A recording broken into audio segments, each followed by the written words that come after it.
Possesseur, c'est autour de cette thématique que porteront nos échanges ce matin avec Maître Tiburce Ndembokolo, guide spirituel de l'ordre des Aïniens. Maître Tiburce, bonjour. Bonjour. Bienvenue parmi nous. Merci. Alors, être possédé, c'est une situation au cours de laquelle une personne est considérée comme étant habitée par une ou plusieurs entités.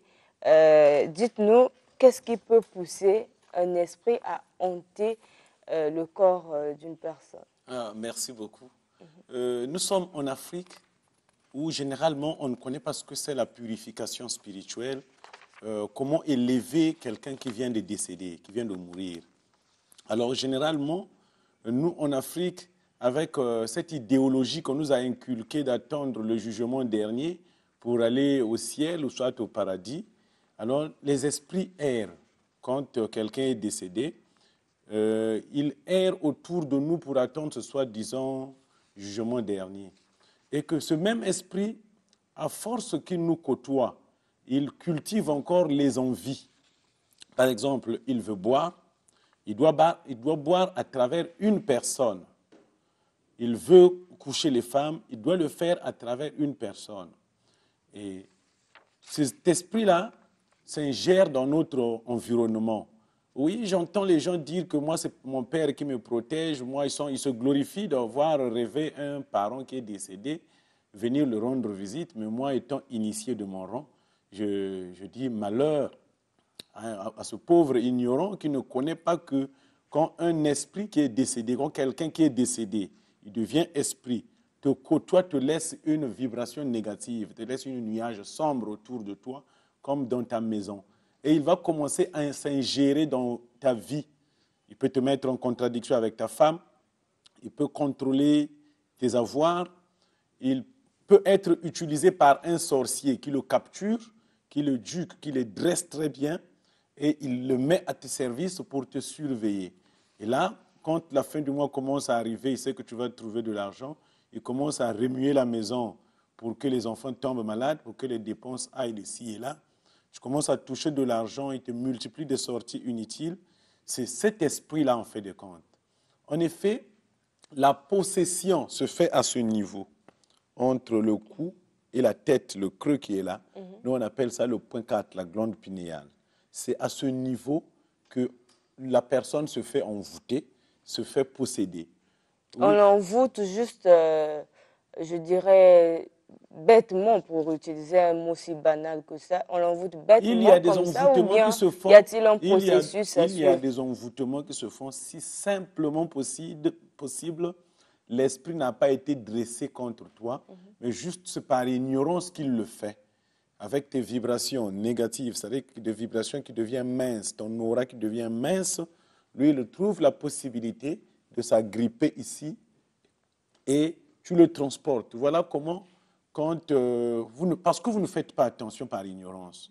Quand vous rentrez dans des milieux publics comme des grands marchés, Total, Mungali, vous allez dans les lieux funèbres et tout ça là, quand vous arrivez, il y en a ceux qui ont une sensibilité, vous trouvez à ce niveau-là comme si ça pèse.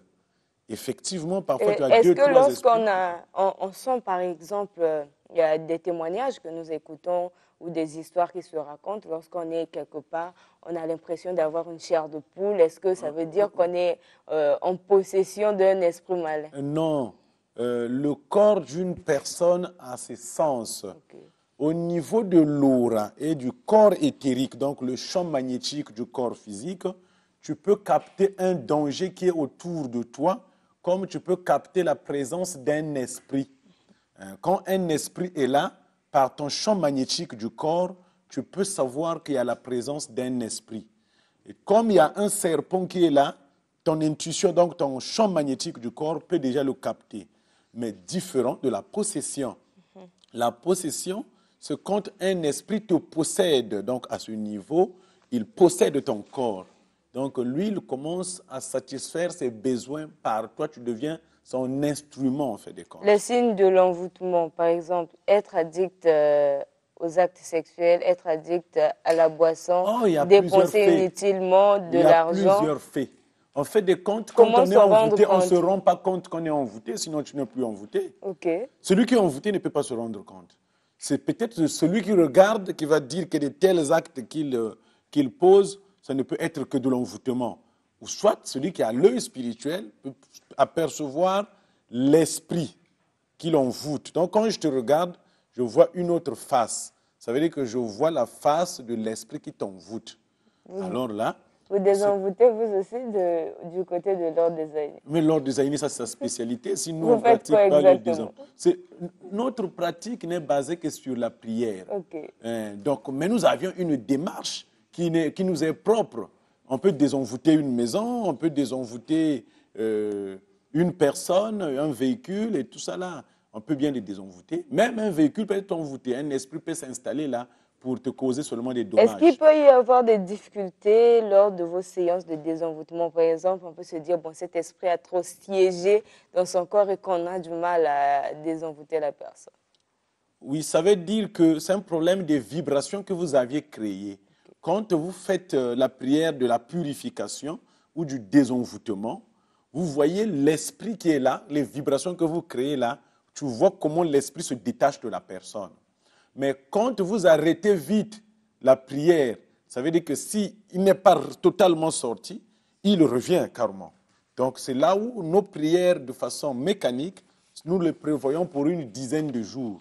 Parce que nous savons que les vibrations que nous allons créer pendant 10 jours, quoi qu'il en soit, va toujours chasser cet esprit possesseur. Est-ce que vous avez été aussi confronté, comme on le voit d'ailleurs, je dirais, dans d'autres spectacles, j'appelle cela spectacle, lors des séances de désenvoûtement par certains pasteurs, l'esprit qui possède le corps de cet être humain se met à dire « je ne sors pas, j'ai trouvé mon siège ici » et tout ça. J'espère que vous avez déjà écouté ce genre d'histoire. C'est vrai, mais plutôt je m'attendais que, est-ce que vous êtes confronté déjà que l'esprit qui possède la personne rentre encore dans une autre personne? Okay. Voilà. Dans l'ordre des Aïniens, le principe c'est que pour pratiquer la purification, parce que nous, on ne fait pas l'exorcisme. L'exorcisme, c'est le fait de chasser les esprits. Et que tôt ou tard, ces esprits peuvent s'organiser et revenir. Nous pratiquons la purification spirituelle. Purifier l'esprit, le faire accéder dans l'astral supérieur. Je ne l'envoie pas dehors là-bas, mais je l'envoie dans l'astral supérieur pour qu'il revienne, se réincarner carrément, qu'il ne revienne plus en tant qu'esprit possesseur. Mais j'ai rencontré, c'était à Lomé, quelqu'un qui avait des contentieux de parcelles et qu'il partait à la gendarmerie il était parti déposer une plainte contre les fonciers à la gendarmerie, que les fonciers ont décidé que le jour du procès, que lui n'arrive pas, il doit mourir. Et que quand on a fait la purification, donc les prières pour le frère, et réellement, les esprits qui l'ont voûté là, sont rentrés sur quelqu'un qui n'avait pas le médaillon. Or, nous, dans l'ordre des Aïniens, quand nous faisons ce genre d'exercices, tout le monde doit d'abord être protégé. On doit se rassurer que tout le monde possède le médaillon de protection de l'ordre des Aïniens. Comme ça, qu'en cas de retour, que l'esprit qui envoûte la personne peut réagir, chacun de vous est pour lui dans son bouclier de protection. On viendra prendre des cours ou encore être blindé, comme vous le dites. Alors, comment le faire pour contacter le siège de l'ordre des Aïniens? C'est trop simple. Il suffit de m'appeler au 05 524 26 51 05 524 26 51 06 977 70 18. Maître Tiburce, Studio 210 dispose maintenant d'un journal dénommé Journal du Peuple. Des actualités culturelles et spirituelles y sont. Et donc, c'est notre cadeau de la journée. Merci beaucoup. Et à ceux qui nous suivent aussi d'ailleurs, vous avez la possibilité de nous joindre au numéro affiché au bas de nos écrans afin de posséder, sinon d'être en contact de ce journal.